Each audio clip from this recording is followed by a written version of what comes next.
ప్రస్తుతం మనం పెదకూరపాడు నియోజకవర్గంలో ఉన్నాము. అయితే ఇక్కడ అందుక ఒక డౌట్ ఉంటుంది. ఇప్పుడు టీడీపీ వైసీపీలో ఎవరు పోటీ చేయబోతున్నారంటే వైసీపీలో అయితే నంబూరు శంకర్రావు అనేది డిక్లరేషన్ ఉంది, కానీ టీడీపీ అనేది కొంచెం ఇద్దరిలో ఎవరన్నది అర్థం కావట్లేదు. కానీ ఎవరు వస్తారేంటని తర్వాత సంగతి పెట్టేస్తే ఇక్కడ రాజకీయాలు ప్రస్తుతం ఎలా ఉన్నాయి, మరి నంబూరు శంకర్రావు ఎంతవరకు ఎంత మెజారిటీతో గెలవచ్చు? నంబూరు శంకర్రావు గెలవడానికి జగన్మోహన్ రెడ్డి కారణమా, లేదు మళ్ళీ గెలుపుకి కారణం నంబూరు శంకర్రావేనా? మరి ఇది కూడా తెలుసుకోవాలంటే మనం ఇక్కడ నుంచి ఎప్పటి నుంచో సుప్రసిద్ధులుగా అంటే రాజకీయంలో నంబూరు శంకర్రావు వెనక ఎప్పటి నుంచి ఉన్న వ్యక్తులతో అయితే కనుక మనకి ఇక్కడ ఏం జరుగుతుందని తెలుస్తుంది. ఆ కోణంలో చూసుకుంటే ఇక్కడ వైఎస్ఆర్సీపీ సీనియర్ నాయకులు ఎకరాల మురళి గారితో మనం ఉన్నాము. అయితే ఏంటంటే చూద్దాము మరి ప్రస్తుతం ఇక్కడ రాజకీయ సంగతి. సార్ నమస్తే. నమస్తే. విన్నారు మరి మనం ప్రస్తుతం కంప్లీట్ రాజకీయాల మీద అసలు మీరు ఎవరు మురళి గారు, మీరు ఎలా వైసీపీలోకి వచ్చారు? నేను ఎకరాల మురళి, నేను న్యాయవాదిని, వృత్తిరీత్యా ప్రవృత్తిరీత్యా రాజకీయ నాయకుడు. న్యాయవాది అంటే ఎక్కడ? సత్రపల్లి కోర్టు, హైకోర్టుకు కూడా నేను ప్రాక్టీస్ చేస్తూ ఉన్నా గత 10 ఏళ్ళ నుంచి. సో నేను వైఎస్ఆర్ కాంగ్రెస్ పార్టీ 2009లో వైఎస్ జగన్మోహన్ రెడ్డి గారు కాంగ్రెస్ పార్టీతో విభేదించి పార్టీ స్వతంత్రంగా స్థాపించిన నాటి నుంచి ఈనాటి వరకు కూడా వైఎస్ఆర్ కాంగ్రెస్ పార్టీ పటిష్టమైనటువంటి కార్యక్రమాలు రూపొందించడంలో కీలక పాత్ర పోషిస్తూ ఉన్నాం. సో వైఎస్ జగన్మోహన్ రెడ్డి గారు 2009లో పార్టీ ప్రారంభించిన నాటి నుంచి నేటి వరకు కూడా ఆయన అడుగుజాడల్లో, ఆయన నాయకత్వంలో నమ్మకమైన కార్యకర్తగా ప్రజలకి అందుబాటులో, మా నాయకులకి అందుబాటులో ఉంటూ పనిచేస్తూ ఉన్నాను.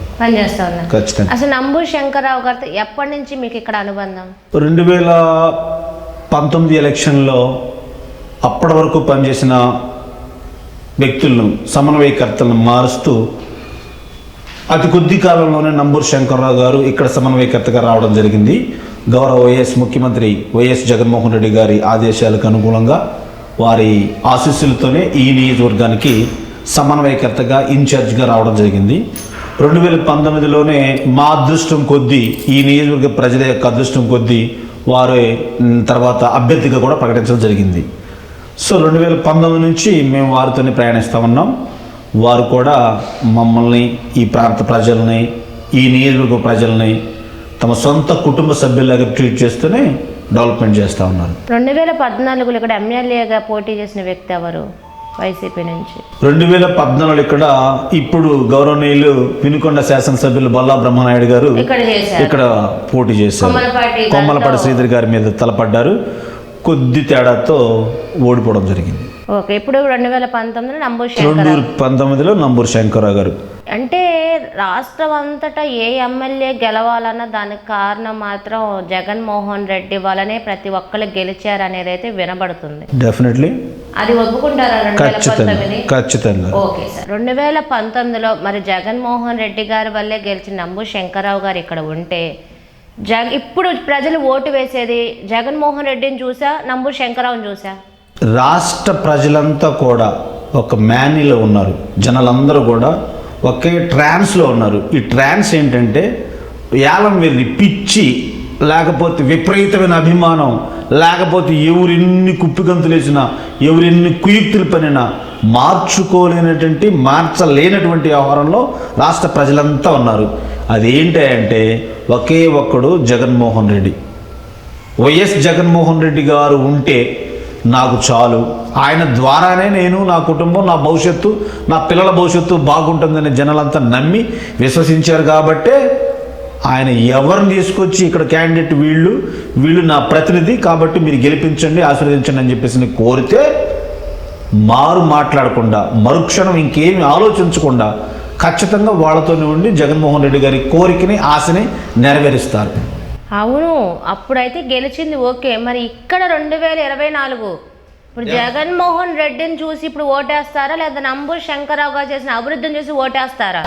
ఇక్కడ క్వశ్చన్ ఉంది. ఇక్కడ 2 క్వశ్చన్లు. క్వశ్చన్ ఏంటి అంటే 2019లో జగన్మోహన్ రెడ్డి గారి చరిష్మాతో గెలిచిన శంకర్రావు గారు తనకొచ్చిన అవకాశాన్ని ఏమాత్రం జార విడుచుకోకుండా, తనకొచ్చిన అవకాశాన్ని ఏమాత్రం దాన్ని పక్కన పెట్టకుండా, నిర్లక్ష్యం చేయకుండా ఖచ్చితంగా 24/7 ఇక్కడే అందుబాటులో ఉంటూ Krosuru centre point of the constituency క్రోసూరులో ఆఫీస్ రన్ చేస్తూ నిరంతరం ప్రజల్లో ఉండి ప్రతి క్షణం కోఆర్డినేట్ చేసుకుంటూ అంది వచ్చిన ప్రతి అవకాశాన్ని వాడుకుంటూ నియోజకవర్గానికి విపరీతమైన అభివృద్ధి చేసినారు.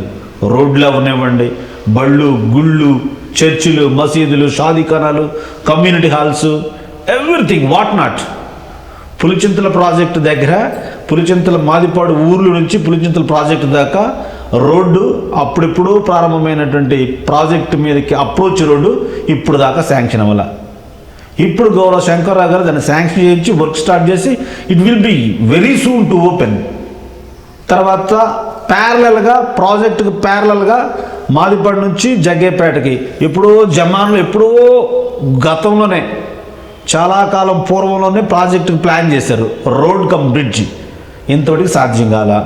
గౌరవ శంకర్రావు గారు దాంతో ప్రత్యేకమైన శ్రద్ధ వహించి ప్లాన్ చేసి ఖచ్చితంగా అక్కడ వాళ్ళని ఇక్కడ వాళ్ళని కోఆర్డినేట్ చేసి కన్విన్స్ చేసి అందరినీ ఒక తాటి మీద తీసుకొచ్చి ఎప్పుడో కల ఈ ప్రాంత ప్రజలు ఎప్పుడో కల ఆ కళను సాకారం చేస్తూ అక్కడ బ్రిడ్జ్ నిర్మిస్తూ ఉన్నారు.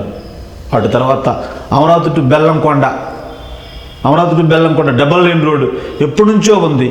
బౌద్ధులు మనకి కాలచక్ర సభలప్పుడు కూడా వాళ్ళు ప్లాన్ చేశారు, అమరావతి నుంచి బెల్లంకొండ, బెల్లంకొండ నుంచి మాచర్ల సాగర్కి మంచి రోడ్డు ఉండాలని ప్లాన్ చేస్తే సాధ్యం కాల.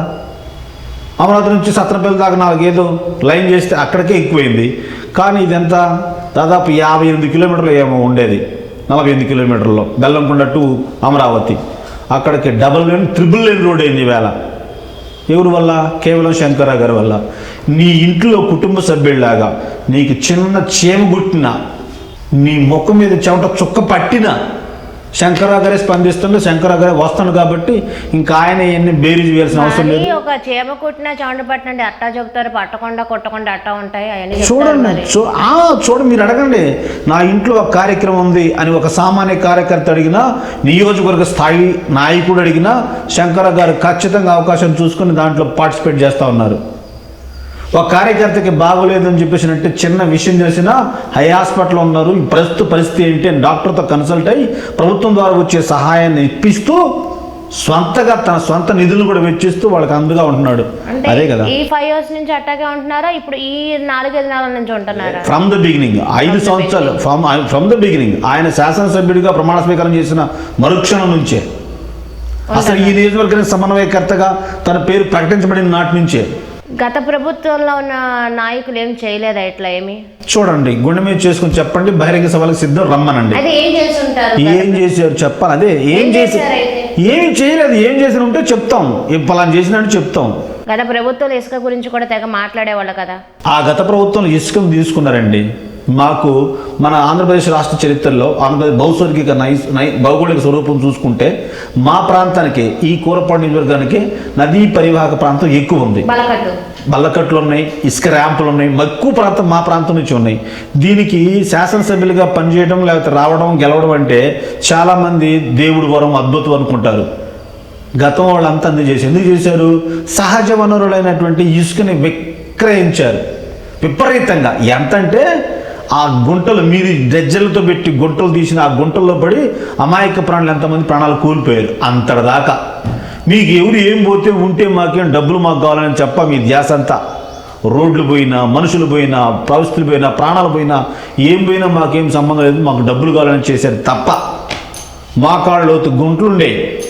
మీకు అమరావతి నుంచి ఈ అచ్చంపేట జరగాలంటే ఈ రోడ్డు ఉంటుంది, అచ్చంపేట టు ఊటుకూరు, బయ్యవరం, అమరావతి.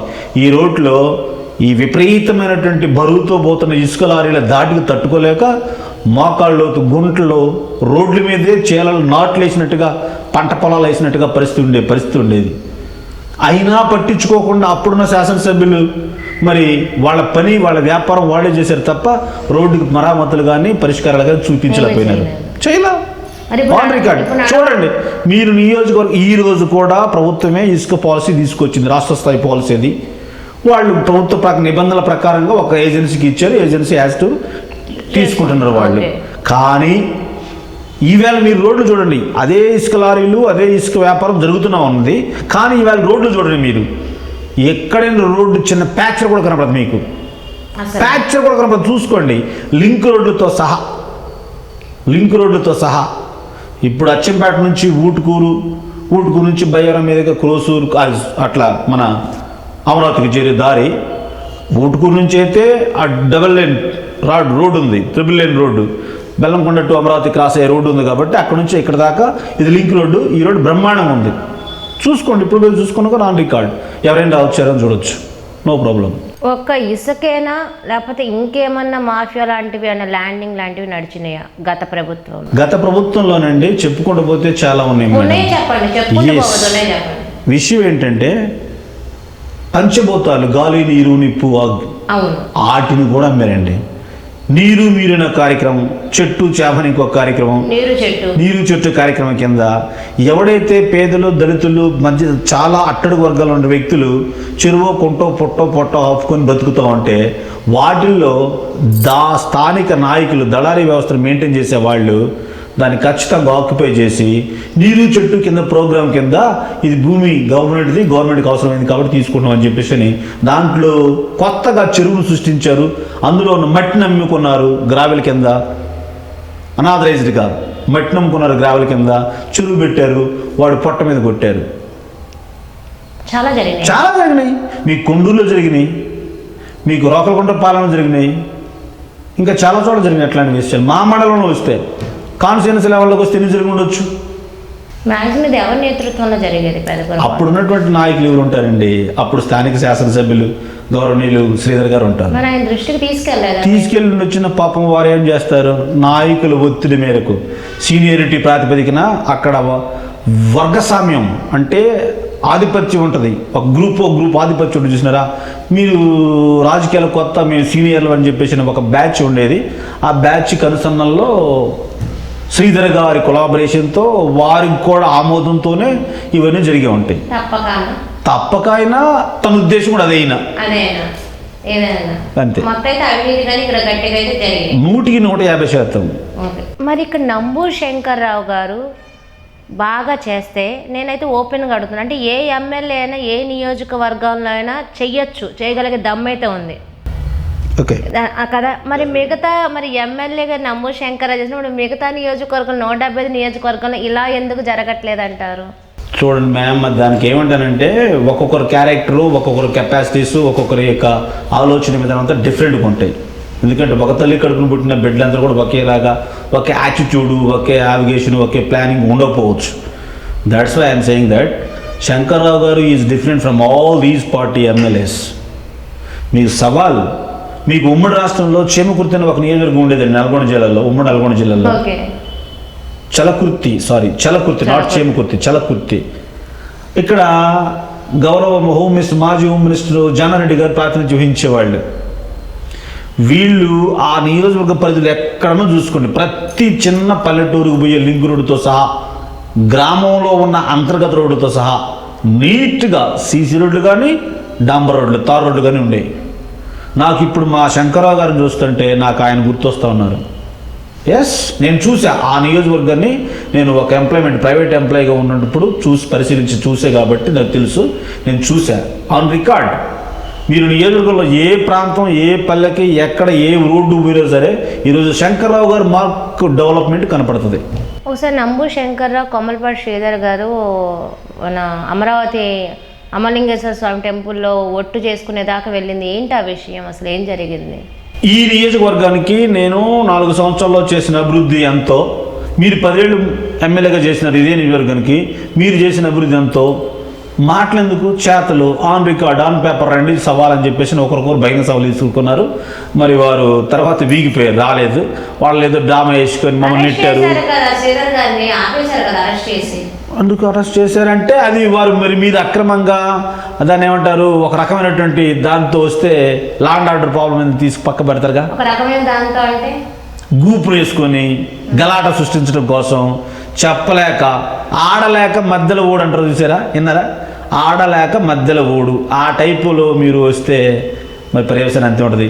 అయినా మిమ్మల్ని మీరే నేను కొట్టినట్టు యాక్షన్ చేస్తారు, నువ్వు ఏడ్చినట్టు యాక్షన్ చేయని టైప్లో మీ ఒళ్ళు లాగుతారు, మీ ఒళ్ళు పెడతారు, మీ ఒళ్ళు కొట్టారు, తిట్టారంటారు, చొక్కాలు చించుకున్నారంటారు, అదంటారు, రకరకాల డ్రామాలతో మీరు మా దగ్గర నిలవలేక నిరూపించలేక నిర్మాత స్క్రీన్ ప్లే దర్శకత్వం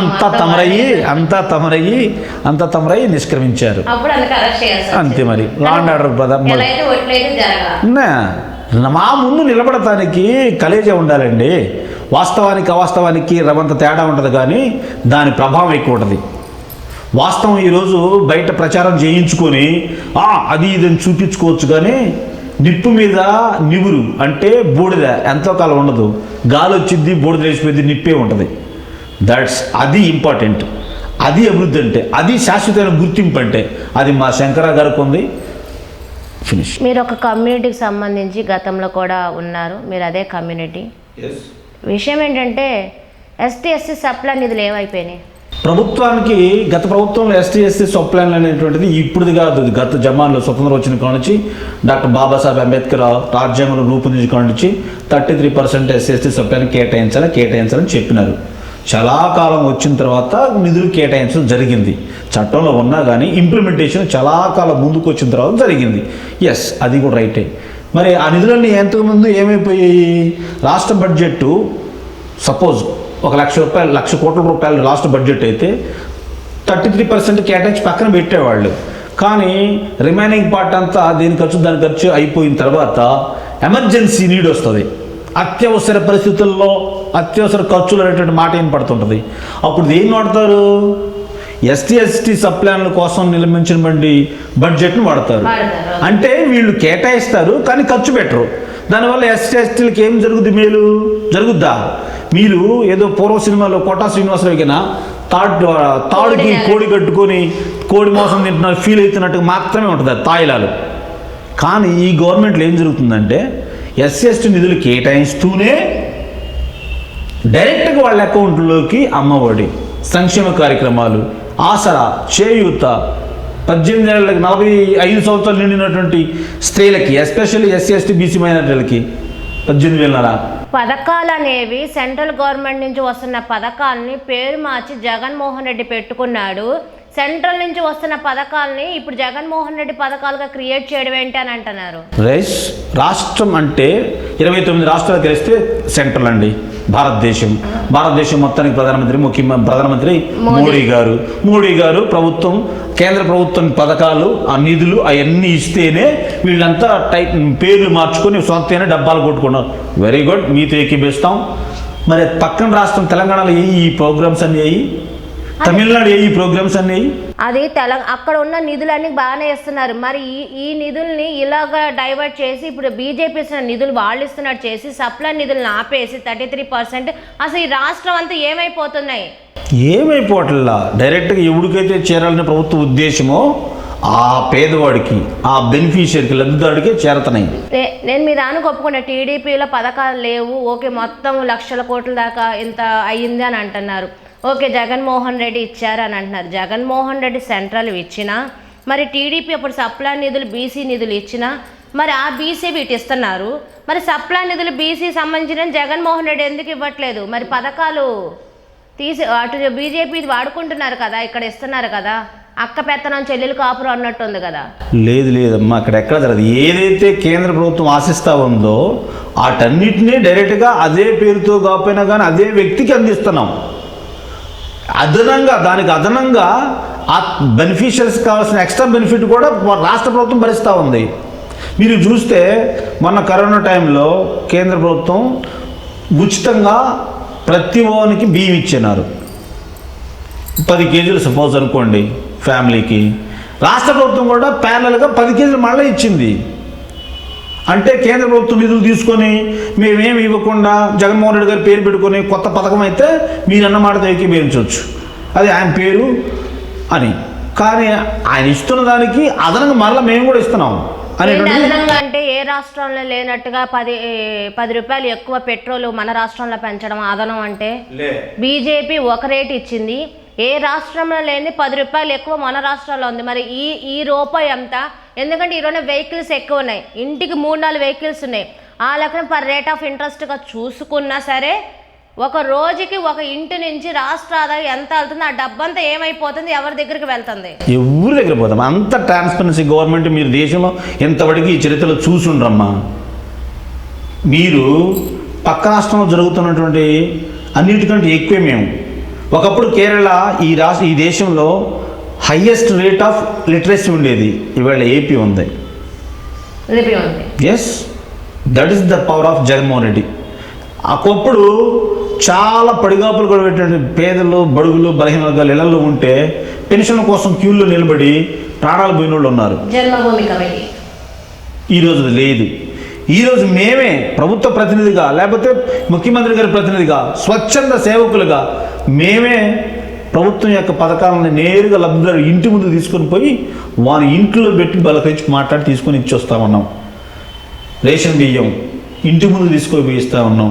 హాస్పిటల్లో డాక్టరే మీ ఇంటికి వస్తున్నాడు. డాక్టర్ దగ్గర రోగి పోవడం కాదు, డాక్టరే మీ ఇంటి దగ్గరకు వస్తున్నాడు. పశువుల హాస్పిటల్ గతంలో, ఇప్పుడు కూడా చాలా రాష్ట్రాల్లో, పక్క రాష్ట్రాల్లో కూడా పశువులు తీసిపోయి హాస్పిటల్ చూపించుకొచ్చేవాళ్ళు. పశువుల హాస్పిటలే మీ ఇంటికి వస్తుంది. మినీ అంబులెన్స్ పశువులు కూడా. ఇంకెంతకంటే ఊహించగలరా? పేదోడి పక్షాన నిలబడి ఊహించగలరా? నిర్బంధ ఉచిత విద్య ఆర్టికల్ 14 అని చెప్పేసి రాజ్యాంగంలో ఎప్పుడూ రాయబడింది. చేసినారా? పేదోడికి విద్య అందరిని ద్రాక్ష పండే కదా. మీ పిల్లలంతా హై స్కూల్లో ఉంటే, మీ పిల్లలంతా అప్పర్ ప్రైమరీ స్కూల్స్లో ఉంటే, మీ పిల్లలంతా English medium, private, convent, corporate స్కూళ్ళలో ఉంటే, పేదోడి పిల్లలే గవర్నమెంట్ బడిలో ఉన్నది. వాళ్ళకి టీచర్స్ లేరు, వాళ్ళకి సరైన విద్యా వసతులు ఉండవు, విద్యా బుద్ధి నేర్పించిన టీచర్లు ఉండరు. తెలుగు మీడియం తప్ప మరో మీడియం లే. అంటే రాజ్యాంగ మేధావి, అపర మేధావి అంబేద్కర్ గారు చెప్పిన వైద్యం, విద్యం అనేది ఇక్కడ ఉంటుంది. Yes, correct point. Jaganmohan Reddy గారు ఏదైతే ఈ దేశంలో పాలితులే పాలకులుగా రూపాంతరం చెంది రాజ్యాధికారాన్ని సంపాదించాలని కోరుకొని కలగన డాక్టర్ బాబాసాహెబ్ అంబేద్కర్ ఆశయాలని ఖచ్చితంగా ఈరోజు ఈ ప్రభుత్వం నెరవేరుస్తూ ఉంది. 50% ఆఫ్ ది దళిత్స్ అండి ఈవేళ ఎస్సీ ఎస్టీ బీసీ మైనార్టీలు రాజ్యాంగబద్ధమైన పదవుల్లో ఆ పవర్ అనుభవిస్తూ ఉన్నారు. పాలితులే పాలకులుగా మారడం అది కాదా? మరి ఆ లెక్కన ఓకే ఇస్తే పేరుకు మాత్రమే పదవులు, కానీ వెనక మాత్రం ఒక సైన్ చూసుకుంటే ఓన్లీ రెడ్డి సామాజిక వర్గం మాత్రమే పెట్టాలి. ఏమండి, అది శుద్ధ తప్పండి, వేస్ట్ మాటలండి. అసలు కోట్లో ఉండ పేటలో ఉండ ఒకటే ఒక సామెత ఉంటుంది మీకు. మీరు స్త్రీలు కాబట్టి మీతో మాట్లాడాను. కోట్లో ఉండ పేటలో ఉండ ఒకటే అంటే ఒక సామెత ఉంది తెలుగులో, పల్లెటూరులో. ఏంటి, అసలు మీ దగ్గర దమ్ముంటే, మీరు కంటెంట్ కలిగిన వాళ్ళు అయ్యి ఉంటే, మీకు ఇచ్చిన పదవిని ఖచ్చితంగా మీరు అనుభవిస్తారు. అంతే తప్ప ఆయన వచ్చి మూసేసిండు, ఈయన వచ్చి బ్లాక్ చేసిండు, ఆడలేక మధ్యలో ఓడు. నేను మీ పాయింట్ కోసం అబ్జర్వ్ గా ఒక నియోజకవర్గాన్ని పెట్టాలంటే ఒక బీసీనో ఎస్టీనో అబ్జర్వ్ గా పెట్టచ్చుగా. రెడ్డి సామాజిక వర్గాన్ని మాత్రమే ఎందుకు పెడుతున్నారు? సవాల్ అండి. నరసరావుపేట పార్లమెంట్ పరిధి ఎప్పటి నుంచో ప్రతిష్టాత్మక నియోజకవర్గం. బ్రహ్మానంద రెడ్డి, కాసు మహేష్, వెంకటరెడ్డి, కృష్ణారెడ్డి, నేదురుమల జనార్దన్ రెడ్డి, మేకపాటి రాజమోహన్ రెడ్డి యోధులు తలపడి గెలిచి నిలబడి పరిపాలించిన రాజకీయ ఉద్దండులు పనిచేసిన ప్రాంతం అండి. అది జనరల్ సీట్ అండి. దాన్ని బీసీ సామాజిక వర్గం అనిల్ కుమార్ యాదవ్, మా అన్న అనిల్ కుమార్ యాదవ్ నిన్ననే కేటాయించారు ఓపెన్ కేటగిరీలో. దమ్ముందా? ఎవరికైనా దమ్ముందా అంట? ఓపెన్ కేటగిరీలో ఒక బీసీ సామాజిక వర్గాన్ని తీసుకొచ్చి కంటెస్ట్ చేయమని దమ్ము ఎవరికైనా ఉందా అంట. సరే, దమ్ము సంగతి మాట్లాడుతున్నారు. మరి అదే బీసీ ఉన్న వ్యక్తికి ఒక యాదవ్ సామాజిక వర్గం అనేది రాష్ట్రంలో ఎక్కువే. వడ్డెర పక్కకి వెళ్ళింది, ముదిరాజు పక్కకి వెళ్ళారు, అది కనిపించట్లేదా? ముదిరాజు మొత్తం ఎరపతినేని అడ్డానికి కూడా పేరుంది. వడ్డెర ఒక్క దాని మీదే ఉన్నారు. మన యువగర్జన వెంకటేశ్వర విజ్ఞాన మందిరంలో పెట్టారు, ఒక్క తాటి మీద ఉన్నారు. మరి ఇప్పుడు చూసుకుంటే ఈ 3 కమ్యూనిటీలు ఎక్కువ పల్నాడులో. ఒక యాదవ్నే పెట్టుకుంటే అవ్వదు కదా. మేము అసలు పార్టీలకి, కులాలకి, మతాలకి అతీతమండి. మేము ఒక్కొక్క సామాజిక వర్గాన్ని గౌరవిస్తున్న విధానం చెప్తున్నాం తప్ప మేము దానికి ఫిక్స్ అయ్యేం లేవండి. మేము కులాల మీద కట్టుబడి ఏం లేవండి. ఏ కులాలే లేవు మా ఇంట్లో. ఇప్పుడు కులాల మీద కట్టుబడి లేవు అనట్లేదు. ఇక్కడ మీరు అనిల్ కుమార్ యాదవ్ గారి గురించి ఇలా ఒక బీసీ ఎవరికన్నా ఇలా ఇవ్వగలరా అనే దాని మించి నేను మాట్లాడుతాను. Yes ma'am, yes. రాష్ట్రం మొత్తంలో ముస్లిం మైనారిటీలకి 7 టికెట్లు ఇచ్చిన మగవాడు జగన్మోహన్ రెడ్డి. మీరు ఒకటిచ్చారా?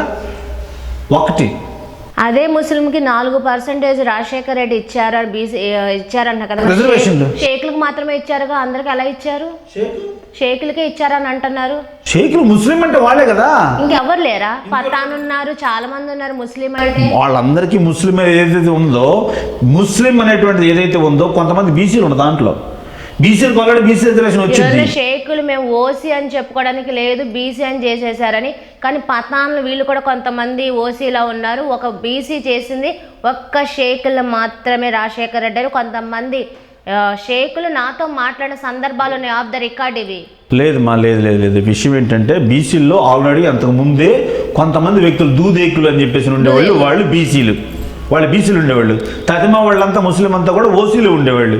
ఓసీలకి వీళ్ళు మైనారిటీ వర్గం కాబట్టి మైనారిటీలు అంటున్నారు తప్ప ఏ ప్రభుత్వం నుంచి ఏ పథకాలు అందాలనగా వాళ్ళకి అరటి దాని ఏమంటారు నేతి బీరకాయలు నేతి చందమే తప్ప ఏం జరగట్లేదనే ఉద్దేశంతో గౌరవ దివంగత నేత రాజశేఖర రెడ్డి గారు 4% రిజర్వేషన్ వాళ్ళు కేటాయించారు.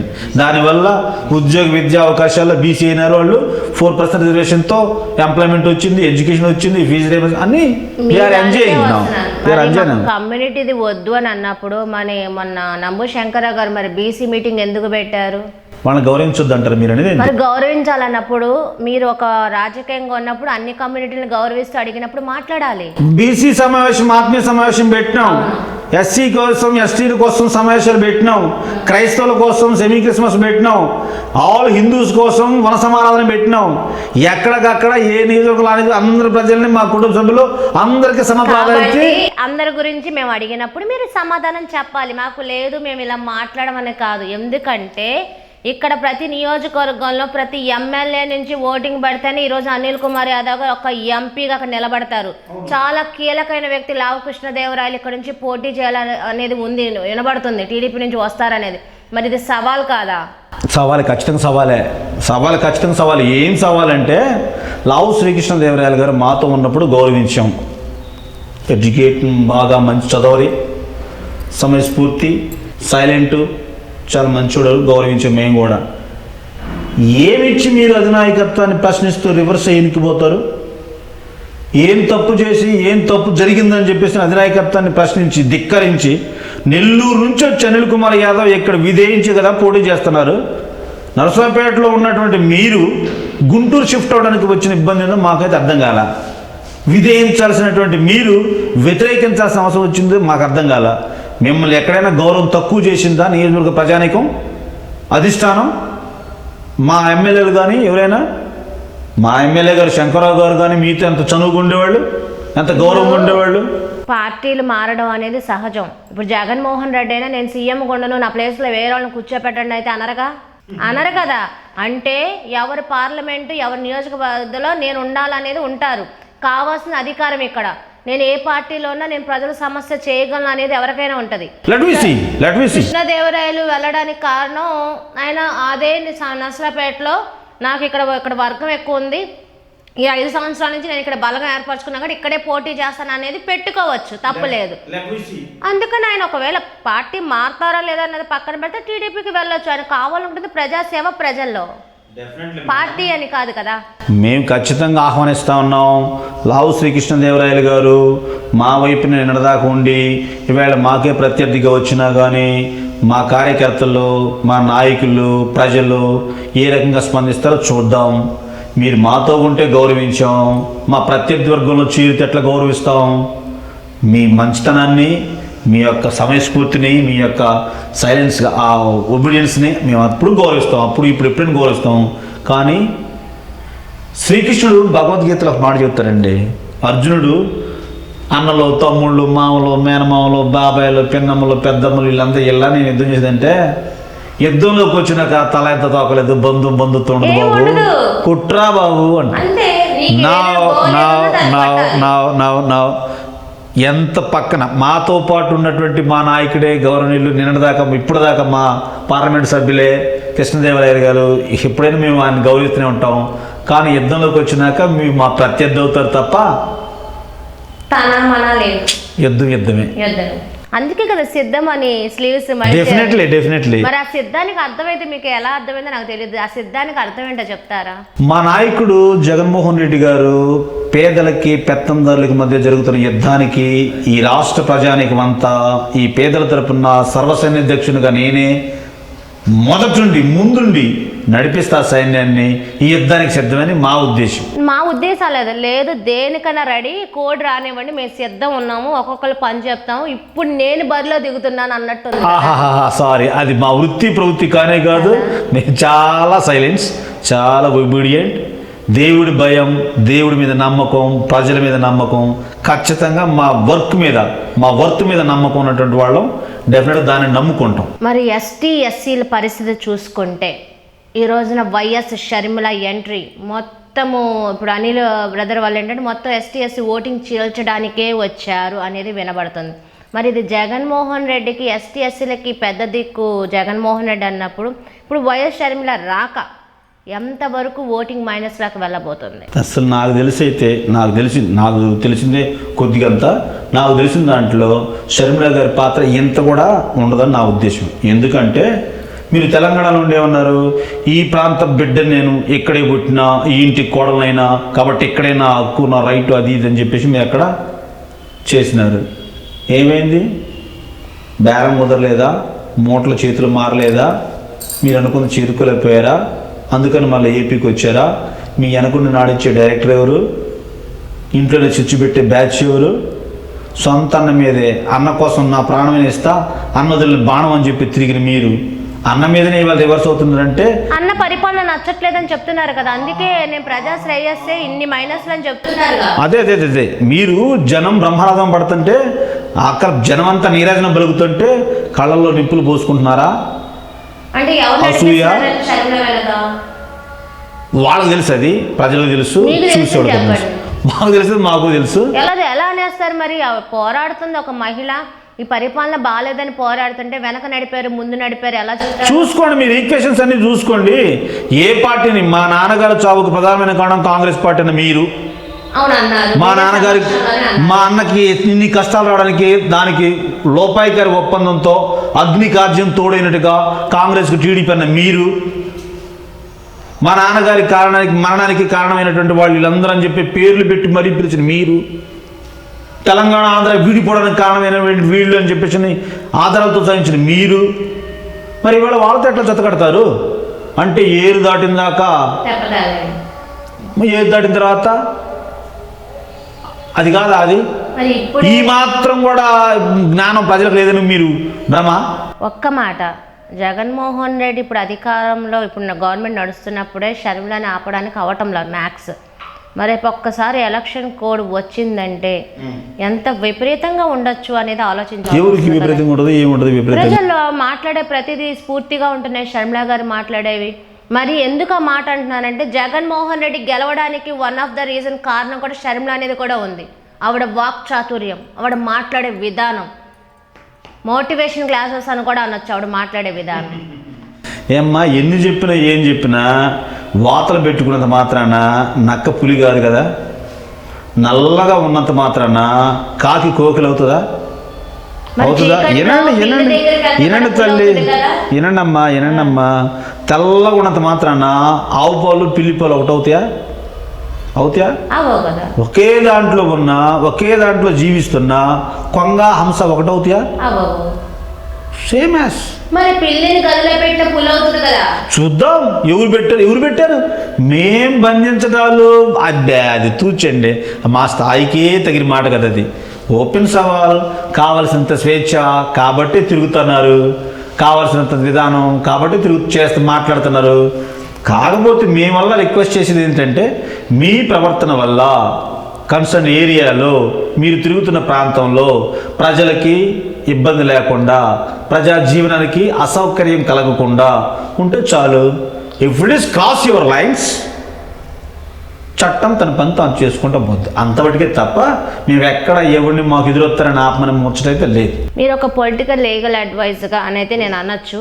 థ్యాంక్ యూ మా. అయితే ఒక మాట అయితే అడుగుతున్నాను, మరి పవన్ కళ్యాణ్ 4వ పెళ్ళాం జగన్ అనే విధంగా మాట్లాడారు కదా, దీనిపై మరి రాజకీయం ఏ కోణంలో వెళ్తుంది?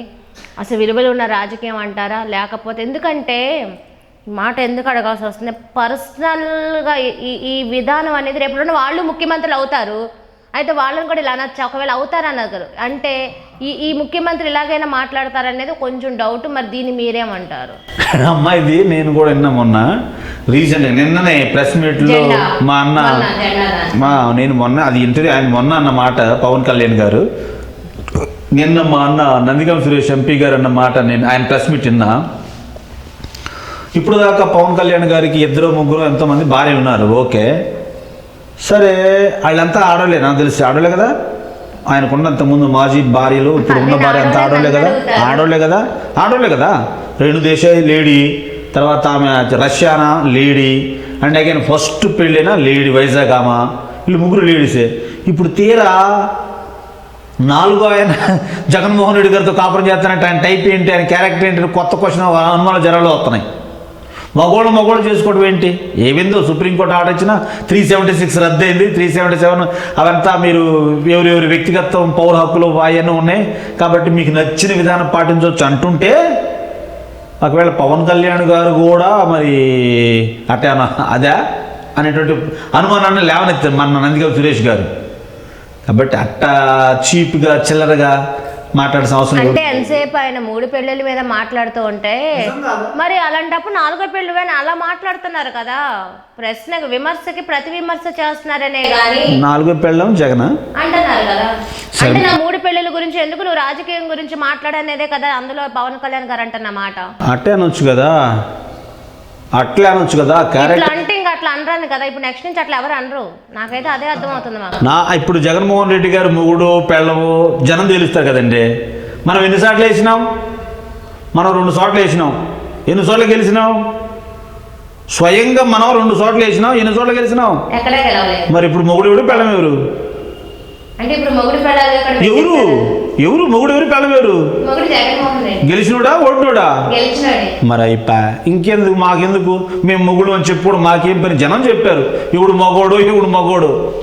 మరి జనసేన టీడీపీ కలయిక నిజంగా సమంజసమే అంటారు. ఎందుకంటే 2 కమ్యూనిటీలు ఒక వర్గాలు అంటే 2 వర్గాలు ఒకటిగా ఫస్ట్ టైం పోటీ చేయబోతున్నాయని కొంతమంది ఎంపీ ఆస్పిరెంట్లు కూడా అంటున్నారు కదా.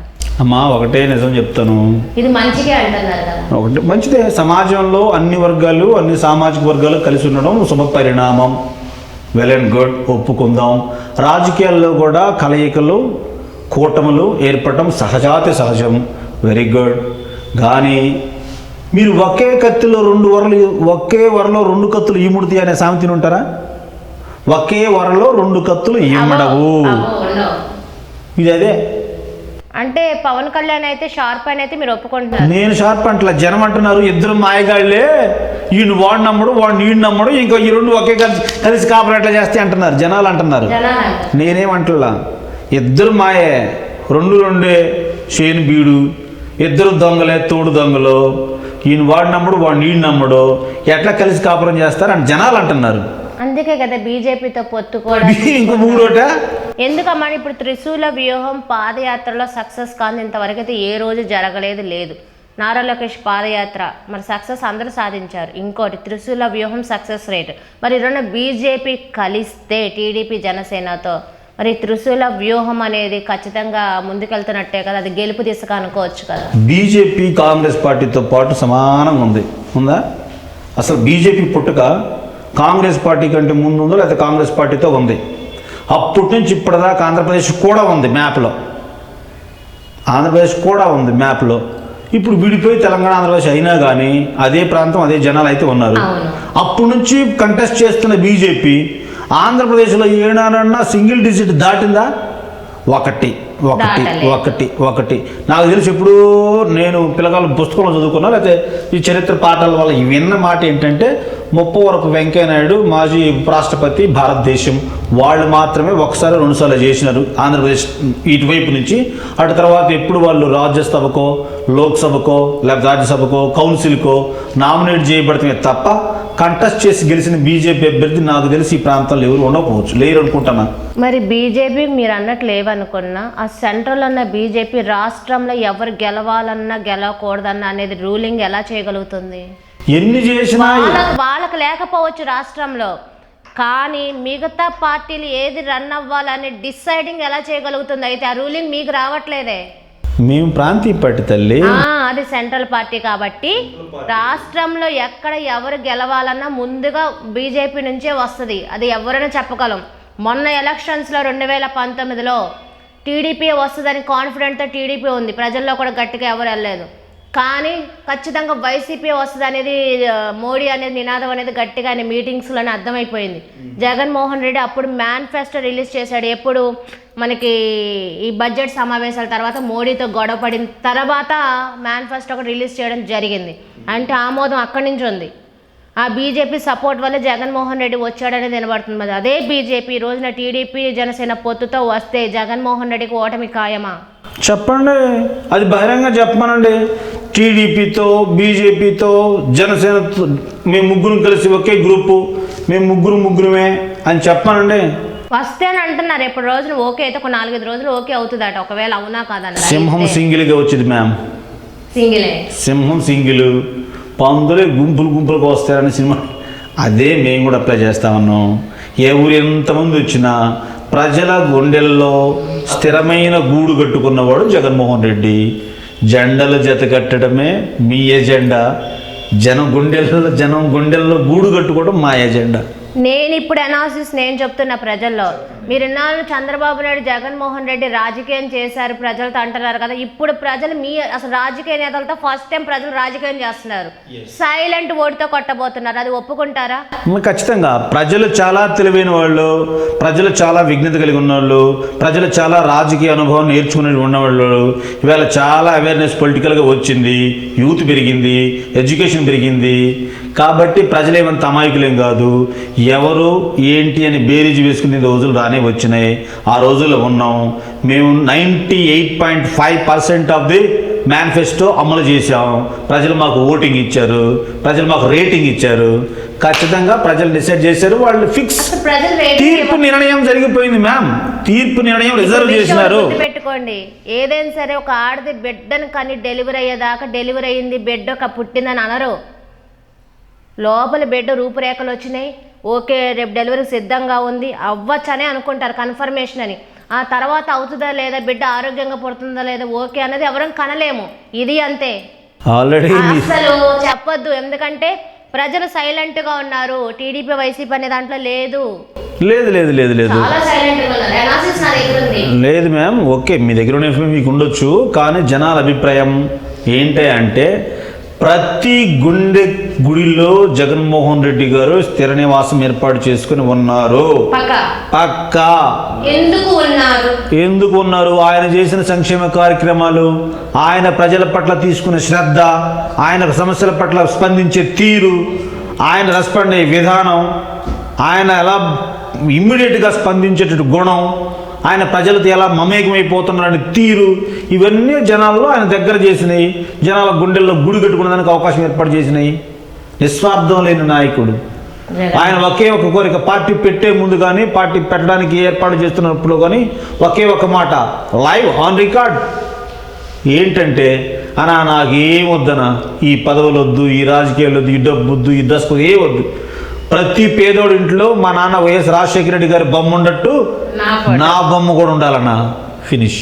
ఎంతకంటే స్వచ్ఛత ఎవడని ఉంటుందా? ఎక్కడ ఉంటుందా? చెప్పగలవా? పవన్ కళ్యాణ్ గారు కానీ, సీనియర్ కురువృద్ధుడు రాజకీయ వద్దండ పండితులు అని చెప్పబడుతున్న చంద్రబాబు నాయుడు గారు కానీ, ఇంకెవరైనా సరే చెప్పగలరా? నేను చచ్చిపోయిన తర్వాత నా ఫోటో మీ ఇంట్లో ఉండాలనుకోవటం. ఈ సందర్భం కూడా చెప్తానండి. ఒక రాజుగారు చనిపోతే, ఒక రాజుగారి కుక్క చనిపోతే వేల మంది వచ్చారు జనాలంతా. ఎందుకు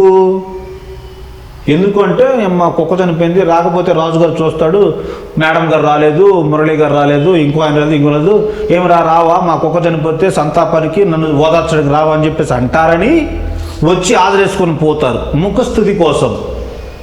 ఇది సహజంగా మనిషికి పోతాడు. నేను చూడాలా, నా కళ్ళ ముందే నా వృద్ధిని నేను చూడాలా, నా కళ్ళ ముందే నాకున్న ప్రెస్టేజెస్ని, నాకున్న పరపతిని, రాజకీయ పవర్ని ఎట్లా అనుభవిస్తున్నానో, ఎట్లా అనుభవింపజేస్తానో చూడాలని కోరుకుంటారు.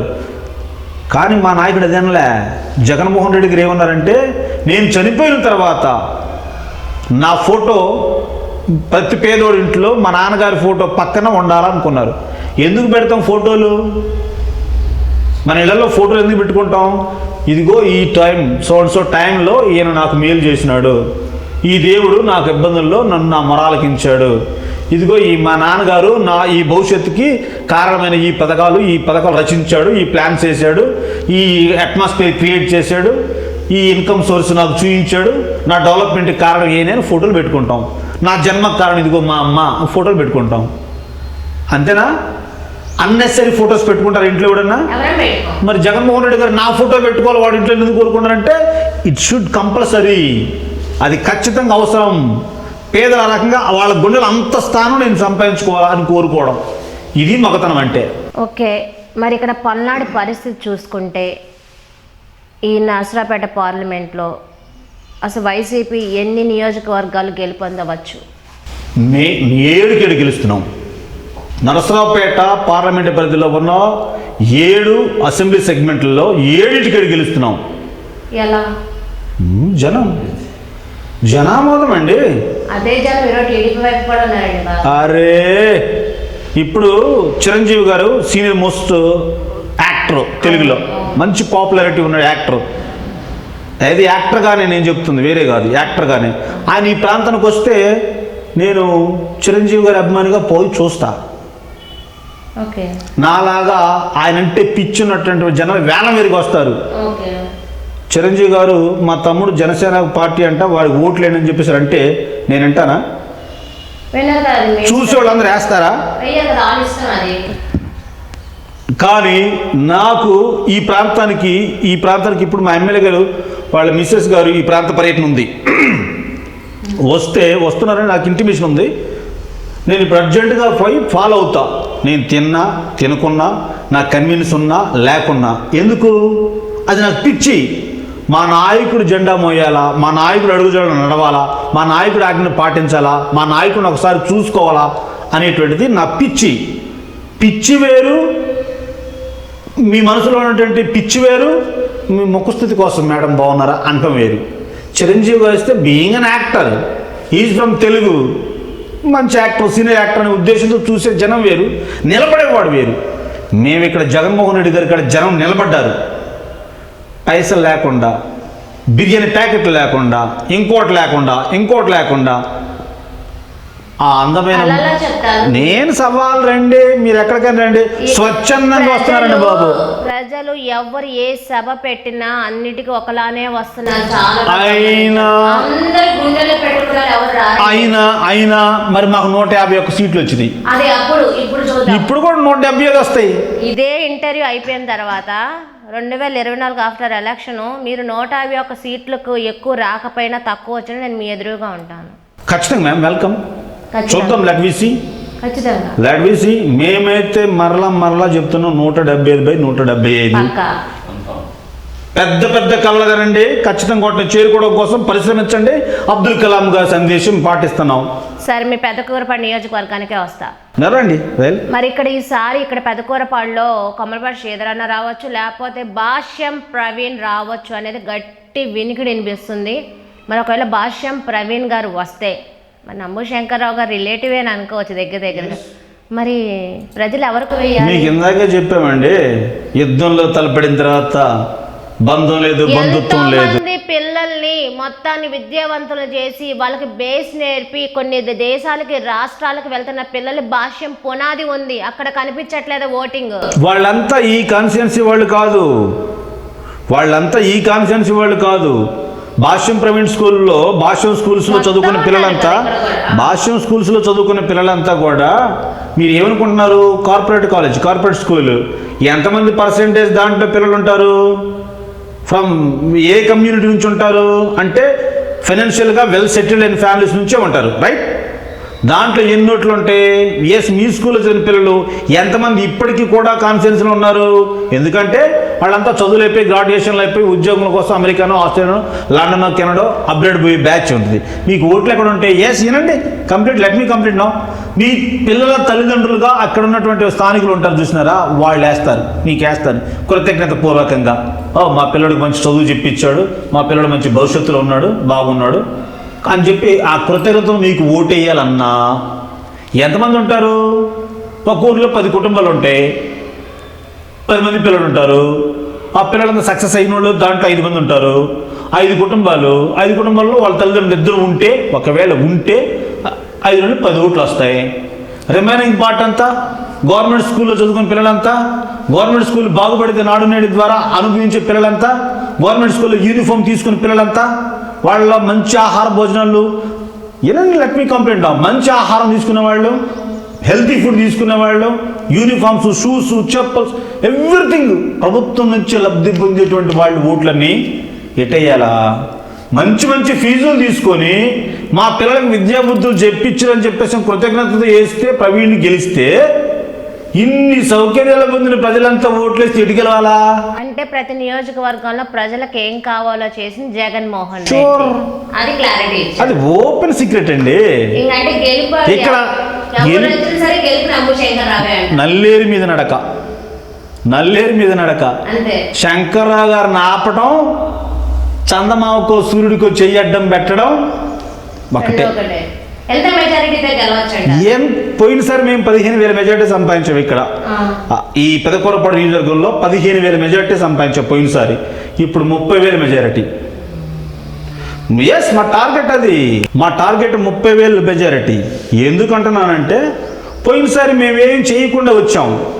మేనిఫెస్టో తీసుకొని ఇదిగో మేము ఇది చేస్తాం, మీరు మమ్మల్ని ఆశీర్వదించండి అని చెప్పి దాంతో ఎంటీ హ్యాండ్స్తో వచ్చిన మేము 5 ఏళ్ళు కంప్లీట్ అయ్యేసరికి టోటల్ మేనిఫెస్టో కంప్లీట్గా ఫుల్ఫిల్ చేసి, అవి కాకుండా ఇన్స్టెంట్గా వచ్చేటువంటి వాటి కూడా ఎక్స్ట్రా కొన్ని స్కీమ్స్, కొన్ని అవసరాలు, కొన్ని అక్కర్లు తీర్చినటువంటి వాళ్ళంగా మేము ఇవాళ బరిలో నిలబడతా ఉన్నాం.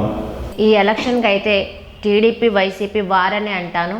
మరి ఈ వారికైతే ఎందుకంటే జగన్మోహన్ రెడ్డి గారు ఒక మహాభారతంతో పోల్చారు. యుద్ధంతో నేను అభిమన్యుని కదా, నేను అర్జున్ని అన్నారు. మరి అన్నప్పుడు మరి ఈ యుద్ధానికి మీరందరూ ఆ యుద్ధ భేరీలో సిద్ధమా అని అయితే అడుగుతున్నారు. సిద్ధమే 100% ఇది వార్ వన్ సైడ్ అయింది. టీడీపీని నేలస్థాపన చేయడం కోసం, టీడీపీని నేలమట్టం చేయడం కోసం సిద్ధం. మేము సిద్ధంగా ఉంటే 24 మరి ఎవరు ఇక్కడ పెద్దకూరపాడ లేకపోతే రాష్ట్రం మొత్తం ఎవరో సరిపడం, మేము కూడా మీడియా మొత్తం సిద్ధంగా ఉన్నాం. మీ సిద్ధంలో మా వంతు కూడా కలవబోతుంది. మరి మరొక ఇంటర్వ్యూలో మీ శ్రావణ మళ్ళీ కలిస్తే అంత నమస్కారం.